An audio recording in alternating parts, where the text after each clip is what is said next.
Doctor Mansukh Mandaviya जी ने अभी अभी एक अहम मीटिंग ली है जिसमें हमारे राज्यों के सारे हेल्थ मिनिस्टर जुड़े हुए थे और यूटीज़ भी जुड़ी हुई थी और उसमें जो कोविड-19 की अभी की जो सिचुएशन है उसके ऊपर डिटेल में डिस्कशन हुई। सेक्रेटरी साहब की प्रेजेंटेशन हुई और उसकी समीक्षा हुई। उसमें हर पहलू पे बातें शेयर की गई। आज की सिचुएशन ये है कि देश में एज पर आवर रिकॉर्ड्स लगभग 2300 एक्टिव केसेस हैं। कल कोई 519 केस रिपोर्ट हुए हैं। इसके पहले 2 हफ्ते में 10 दिन में 100-110 इस तरह से केसेस आते हैं, लेकिन ट्यूसडे की रिपोर्टिंग वीकेंड की कई बार हाई होती है। ये वो भी हो सकता है, लेकिन हो सकता है कि प्रभाव इस सिचुएशन में इस स्वरूप में कोविड-19 का बढ़ रहा है, ये हो सकता है। केरल में केसेस हैं, तमिलनाडु में हैं, कर्नाटक में हैं, खासकर गोवा में भी बड़ा कंसर्न है।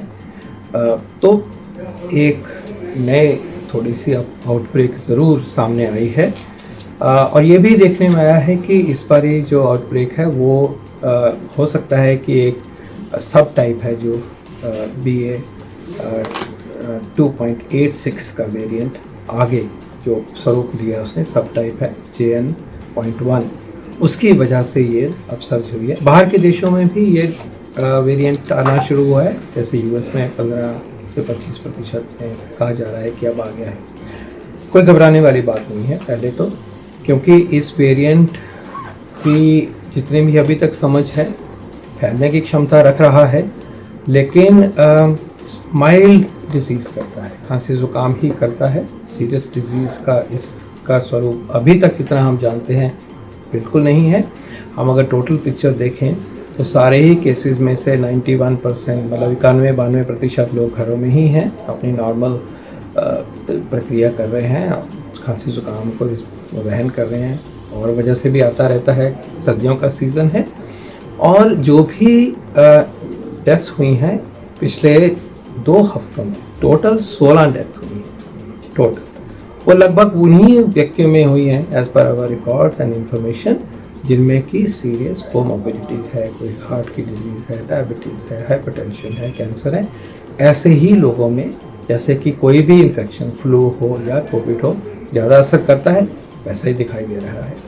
लेकिन ये सब होते होते हमें याद रखना चाहिए कि कोविड-19 अभी गया नहीं है। ये वायरस घूम रहा है, अपना स्वरूप बदलता है और कुछ प्रदेशों में जैसे टेस्टिंग हुई है वहाँ पे उस वजह से और वहाँ से शुरुआत हुई है कह लीजिए, तो देश को सजग रहना पड़ेगा। पहले भी उन्हीं राज्यों से होता है क्योंकि वहाँ आना जाना ज़्यादा होता है और उनका टेस्टिंग के सिस्टम अच्छे हैं और फिर अगली जगह पे फैलता है। हो सकता है कि यही स्वरूप इसका रहेगा माइल्ड, कोई लाइवलीहुड हमारी नॉर्मल प्रक्रिया पे असर नहीं पड़ना चाहिए, यही उम्मीद है। लेकिन हमारी तैयारी पूरी होनी चाहिए। अभी जो नया सर्ज है कह लीजिए बड़ा है, तो हमें हमारी जो तैयारी अभी तक चली हुई थी और हम उससे हटे नहीं थे, उसको भी अब और ताकत में लाना होगा। सरकार की तरफ से सर्वेलेंस को टाइट कर दिया गया है, बढ़ा दिया गया है। सीक्वेंसिंग का काम और सजगता से सटीक तरीके से किया जा रहा है। हमारी लैब्स में वायरस को आइसोलेट करके और उसकी टेस्टिंग जो भी होनी चाहिए वो काम सरकार की तरफ से हो रहा है।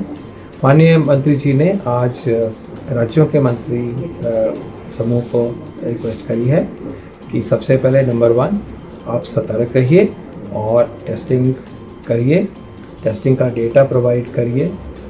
जो सीरियस निमोनिया जैसी इलनेस होती है हमारी फैसिलिटीज़ में, ज़िले के अस्पतालों में, मेडिकल कॉलेजेस में हमारे सर्वेलेंस का नॉर्मल हिस्सा है, उसको पूरी तरह से निभाइए। ये उनकी पहली रिक्वेस्ट है। दूसरी रिक्वेस्ट और एग्रीमेंट ये हुआ है कि हम अपनी हमारी जो तैयारी है, मॉक ड्रिल की बात है, PSA प्लांट्स की बात है, ICU सिस्टम की बात है, हमारे प्रोटोकॉल और जनरल अवेयरनेस और तैयारी सिस्टम में हो, वो भी उसका संज्ञान लेने की उन्होंने रिक्वेस्ट करी है।